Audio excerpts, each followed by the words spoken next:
I would like to talk about the unconscious in a historical perspective, when the unconscious started to play a major role. But it's kind of strange, you know, when I talk, I think I'm in command of my words, and I know what I say, and I decide what to say and what not to say. But maybe I'm wrong.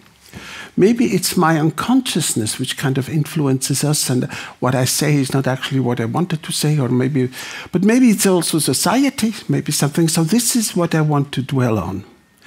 You know, when did actually this idea of unconsciousness power appear? And I think Freud, of course, was one of the major figures who actually not invented an unconscious, as we have heard, but he kind of put it into a large perspective. And I think it's very important to realize, when did Freud, this has not a lot of connection with what I'm saying, so you can just listen to me. So it was interesting to see when actually, of the historical context, when Freud actually discussed it. And this was in the end of the 19th century, beginning of the 20th century. And these were very special times. As we all know, the Industrial Revolution kind of changed society in Europe completely. Urban societies developed, you know, trains, we had trains. And there was a lot of beliefs which came up in the superiority of thinking, of rational thinking. For instance, one was absolutely certain that wars in Europe were completely impossible. Because trains, people could visit each other. And, you know, no German would attack Paris when he visited Paris. We would start connections. So there was kind of this notion of we're in command. And we don't have to forget, in those days, Europe was the leading culture. One thought Europe is actually the prime of living. This is the context, you know. And then something happened. These old empires started to crumble. Suddenly things fell apart. Economical difficulties, and then, of course, great wars. And it's interesting to see that then actually this was considered an insult to the way we perceived ourselves. An insult, kind of, apparently it was not correct what one thought. Apparently there was some other forces. And I think this is also the moment where this idea of the unconsciousness, other forces, actually influence us. So it's not enough just to think about something, and the reasons we give for our actions might not be the real reasons. There might be other reasons, other motives. And of course, Freud thought about sexuality, the drives, eros and thanatos, these deep forces. So in order to understand us, in order to prevent other catastrophes, we have to enlarge ourselves and think of other forces. And I think this is a change of view. And after, of course, the next war, the Second World War, you know, this is two major disasters which actually were an insult. And now it's very interesting. Psychoanalysis, you know, spread, and the thinking of the otherness. And after the Second World War, again, the idea of psychology was very important, and many ideas of psychology derive from psychoanalysis. For instance, the idea that we have an imprint from childhood, that we have traumas in childhood, and that these traumas infect us. So in order to actually control us, we should actually connect to traumas. And the whole idea of religion disappeared a little bit, you know, that which actually God decides. So we still thought we were in command. But this time, it kind of was reformulated. It was no longer... of course, no longer religion, which I would say, but it was actually childhood. Childhood, we're a product of childhood. And with childhood, the idea of individuation started.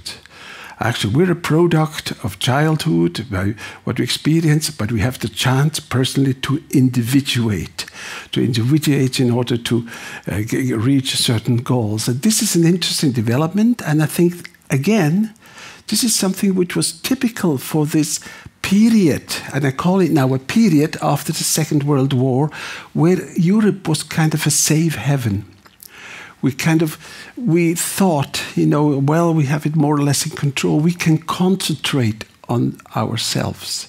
We can concentrate, we can individuate.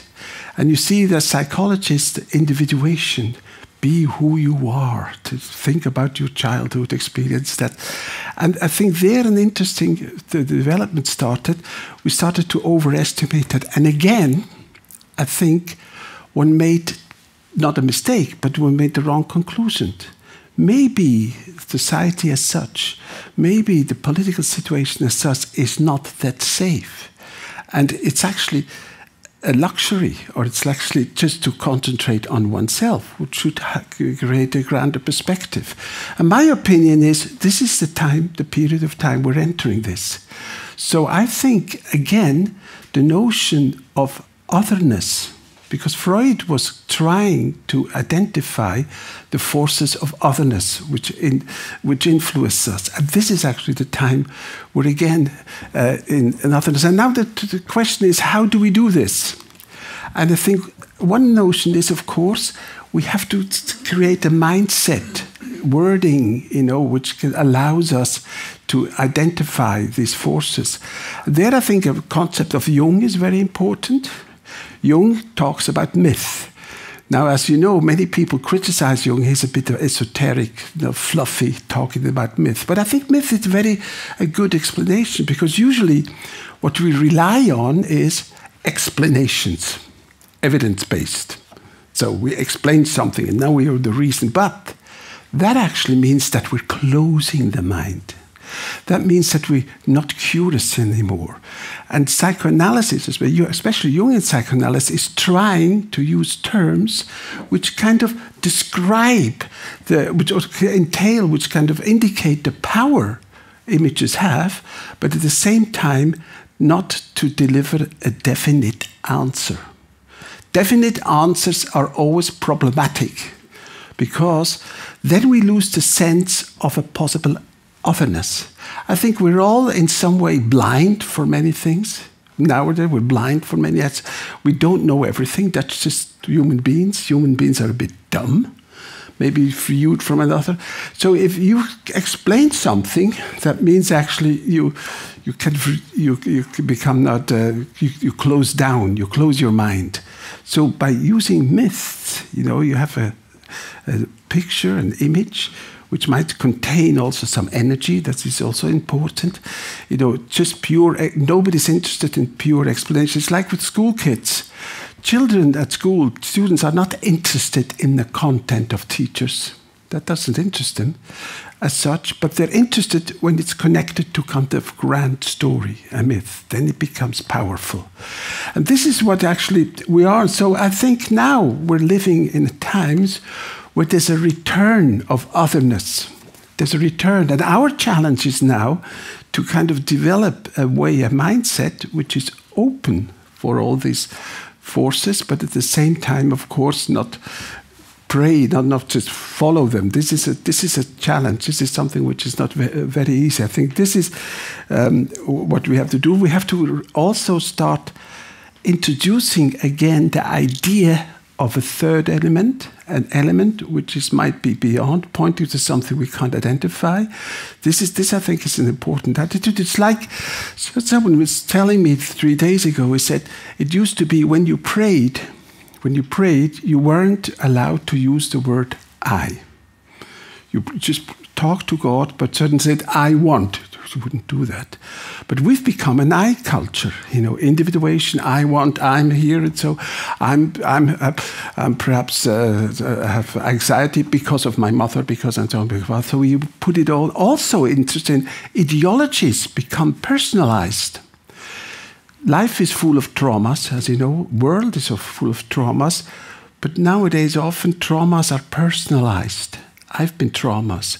I experienced it with bullying. Bullying, this dynamics in groups which are often problematic, but it's me, I've been bullied. I'm a victim of bullying. So I think we should start a next step, introduce some kind of knowledge, some kind of tool, strategy in order to include otherness. I would say perhaps talk about myths, because myths is what moves us. And I think this is something which we, because myth also includes imagination, as someone else has said, and human beings act because of imagination, not because of reality, because human beings are also a bit crazy. I think you said that. We have to consider human beings a bit crazy beings, odd beings, always following some crazy otherness. Don't know why, but as long as we don't respect that, if we don't respect that, then it gets dangerous. If we get kind of inflated and think we're in command, I know it because I've tested, I have made all this research and it's all clear, it's all in the figures, that becomes dangerous. That's why I think I'm personally an opponent, not an opponent, a representative of analytical thinking, because I think it's a task of our society in order to meet the challenges we're facing nowadays. Well, yeah, that's actually, I speeded it up a little bit, so that's more or less a thing. And I think this has a lot of conclusions, and so actually the unconscious, this idea of the unconscious, it entails all these other forces which we might do. And this is the image we should actually give ourselves. But it's not easy, and I think it needs a reformulation of psychotherapy also, reconcentration.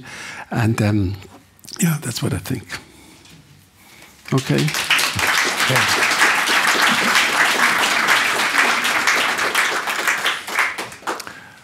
This is the first time we talk about the dark side of the self, the unconscious. Yeah. A Pandora's box of cruelty, evil, bad thoughts, bad behavior, passions, and so on. Is that inherited in every being, or is it acquired through things in life? No, the problem is now you're using kind of ethic, moral kind of categories, the dark side. I think it's everything. I mean, the darkness is kind of a conclusion we give. I think it's all. It can be things which are very problematic, of course. When you're driving a car, for instance, and you're there, and suddenly someone blocks you, or you come in a dangerous situation, then suddenly I had that 2 weeks ago. Suddenly you say, "Well, this goddamn," and have this violence which might emerge, but it doesn't mean I have to live it. But it would be the dark side, the violence. Mm-hmm. So it actually depends. It's not just dark, but it kind of when it emerges, then our mind, our values start to kind of value it. Mm-hmm. So the unconscious is also something we might have to fight, repress certain instincts. And how should we push back this I culture, which is combined with the idea of every person being unique, influence and so on? Everything in life has to be perfect. Find the perfect restaurant, find the perfect hotel, find the perfect wife. Everything should be perfect. I mean, it's very, very centered, I-centered. Is it possible to turn a page? I don't know. But you had. No, we should discuss this among each other. I wanted you to expand on your handbook for introducing the third element. Yeah, I believe in crowd intelligence. The meaning, I believe in the process, not giving a distinct answer. Mm. If I would work with an individual, I would kind of talk about different issues. Are there any signs that we are ready for this or wanting this? Wanting what exactly? To change from the I culture. Yes, they are. There are certain signs, especially when you see, I work a lot with adolescents, young people, and when I see what they adhere to, what they're fascinated by. And I often think it's degenerated, or it's kind of myths, big stories they're fascinated by. And I think this is something we have to cultivate more, So it is telling someone that, I worked with a juvenile, and he was gaming all the time. The parent thought, this is a problem. Why does he game? But he had a particular game he was very fond of, that was the Return of the Gods. Mm-hmm. And then I followed it, and it was Apollo, it was were all these Greek gods, and he was completely taken. So I think this is something we should actually cultivate more, cultivate stories, big stories, especially in education. This is, I think, it's a big problem. We don't do that anymore, but also in companies everywhere. We once made a research on managers in companies. Why do they work? And I remember talking to someone. He was head of a big company, and then he was there behind the desk. Then he stood up and looked out and said, "Well, you know, it's a jungle out there." And we were in the town, in the city, where buses are. It's not a jungle. But he had this image, and this gave him energy. Could we say that the far right is clever at creating narratives, this kind, nationalism and so on? I'm afraid that's the case. Yeah. I'm afraid we should learn from the way, actually, they use the discourse. And we should learn from them and not just be against them. So learn them and create narratives which kind of have other values and so, yeah.